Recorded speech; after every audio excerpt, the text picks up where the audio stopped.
Hi, this is Matthew. Thought I would talk about the other show I'm watching on the Me Watch service from Singapore that's free and these are globally available at mewatch.sg or their apps. It's called Provocative.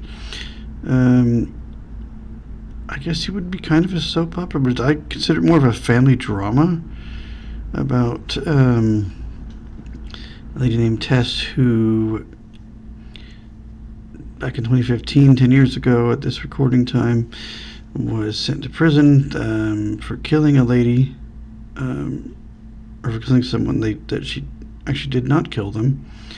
In fact, it was another lady that comes in later into the show, but she gets sent to prison. She gets out 10 years later, 2025, and try to figure out who really had killed her and who set her up, which she eventually does. But otherwise, it's, how do you start over from being in prison for all that time?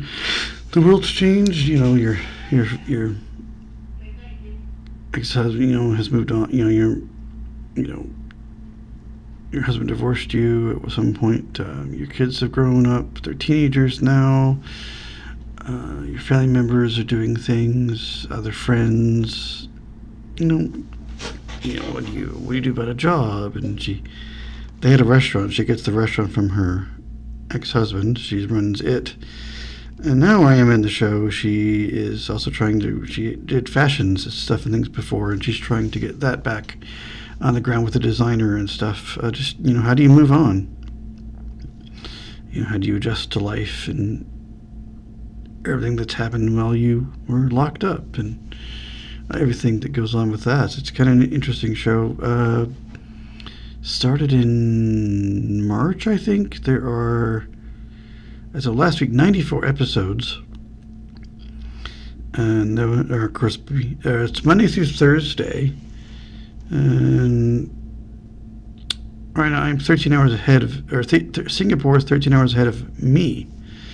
So it's weird, but they don't, instead of dropping them daily, like you would expect. Oh no, for some reason on, I think, Sunday, as near as I can tell, it's on Sunday, they drop all 4 of them. Of course, I was, for a while, just watching one a day. I was so far behind, finally caught up to it.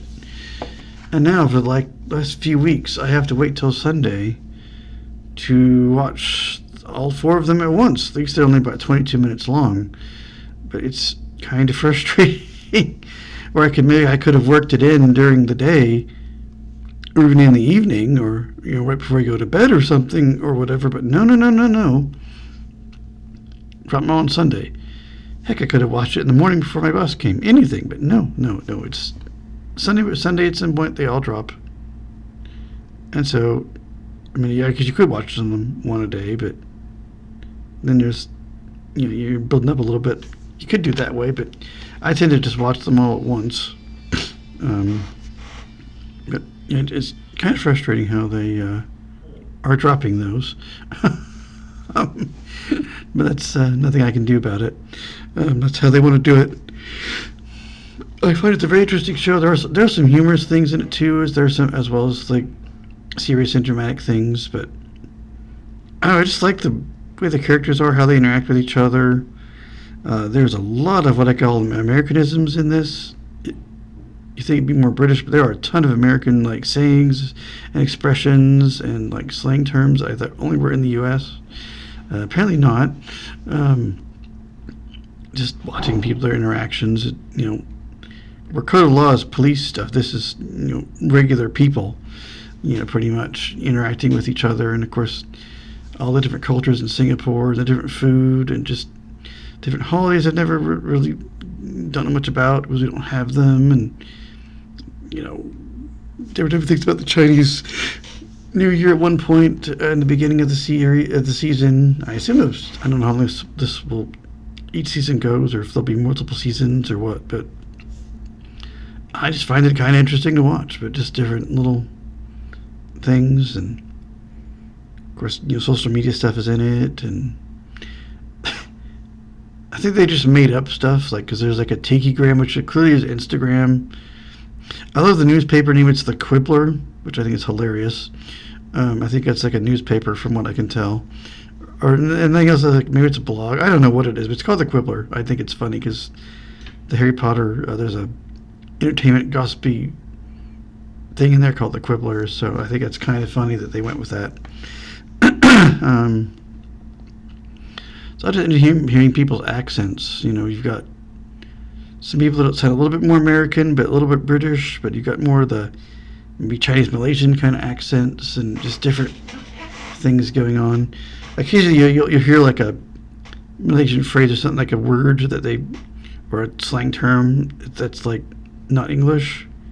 It's like a Malaysian word or something every once in a while that you'll hear for something, which is kind of interesting.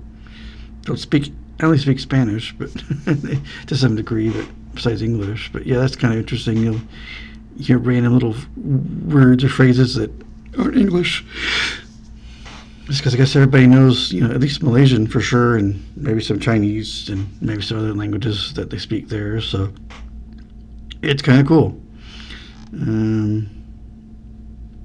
A lot of iPhones in this show.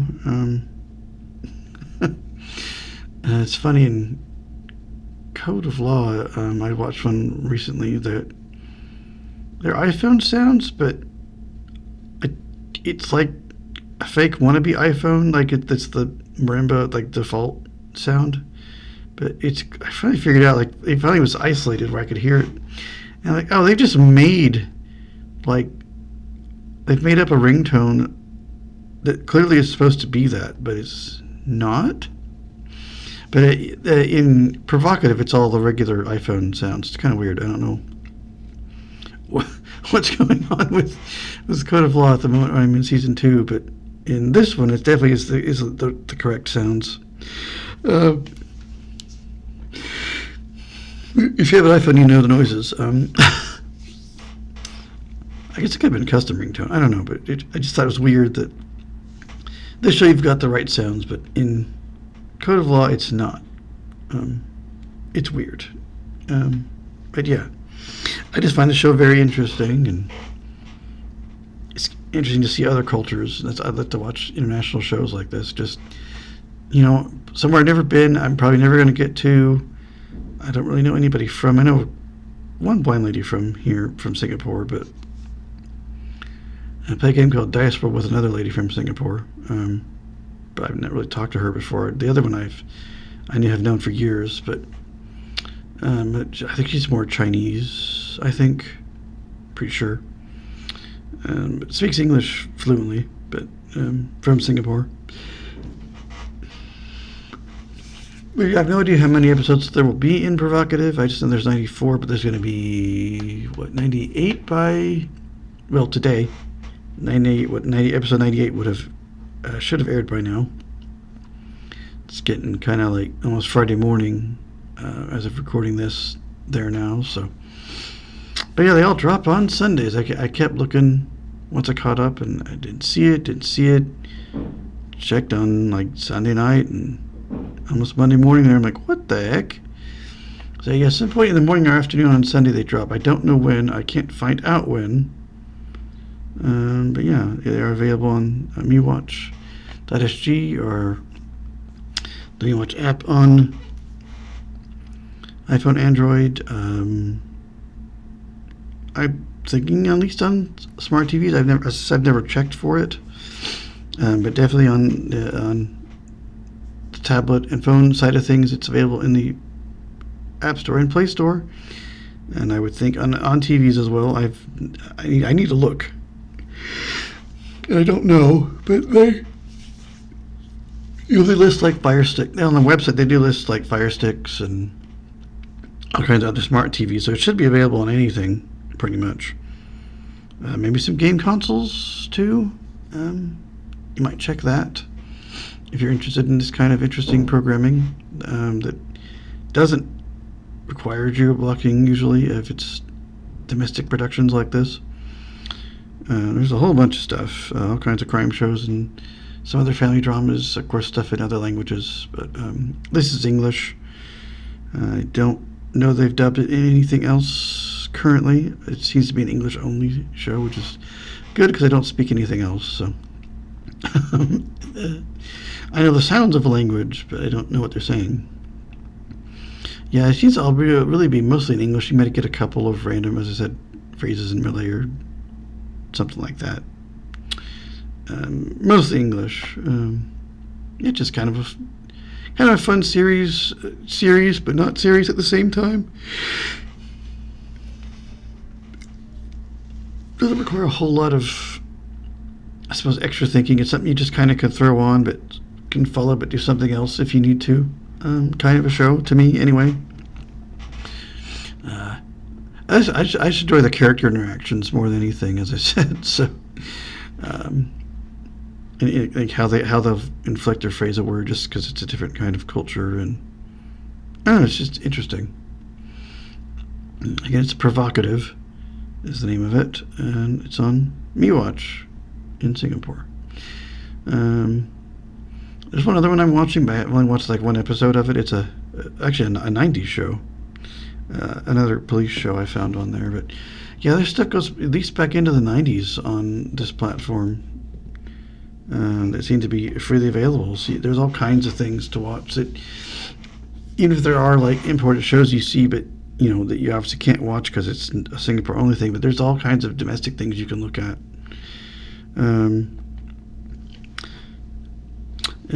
Yeah, and check out, besides this one and Code of Law, there's lots of other things, true crime stuff, and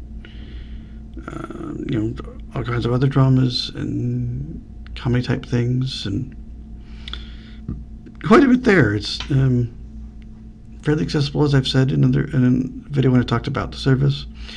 You just kind of have to work it around a little bit. It's kind of a little bit weird at first.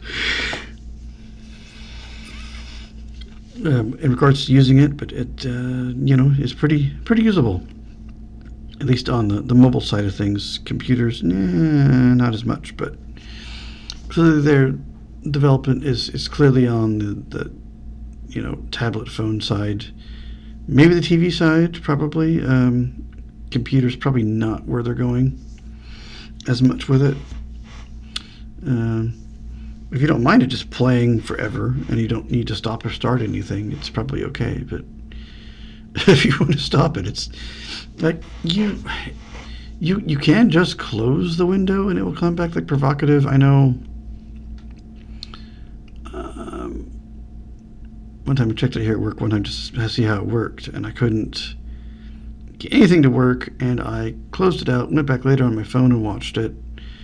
Kind of coming back, leaving work or whatever, and it did kind of resume where I was. It was back a bit, but it was only like, I don't know, maybe 5 minutes back, but it was pretty close to where I was. It must have some sort of buffer inside that it keeps track of stuff on its servers, so it got close. So that's good. I was able to watch. I didn't have to start over or anything. It was right where I was. Yeah, the website will show what episode number or name of the episode you were on. You just have to know. There's like little separate kind of column-y things almost there on the mobile tablet side kind of place. It just says the name of the show, so you can kind of go in and see where you are otherwise. And it's kind of weird how it all works. But yeah, Provocative, as I said. Yeah, give it a look if you like to check out stuff from Singapore. That's kind of a right now daily drama, family drama, normal people kind of. Well, I guess Tessa kind of has some money if she's doing fashion stuff, but there are some people struggling with money and finances and all seem to be kind of some different economic levels here. So yeah, it's just an interesting show. Just people's daily struggles, and little, Tessa's had a start over being in prison for so long. And my family's moved apart and changed, and my kids are teenagers, and they didn't really know me when I went in as much. It's just interesting. People just kind of living their lives, sort of type show. There's, I guess, some soap elements, but it being a daily thing, but To me, it's more of a family drama than a soap. I don't really, doesn't feel very soapish to me, but I don't know. It's interesting. Give it a look if you would like, and I think I will see you guys later on in another video.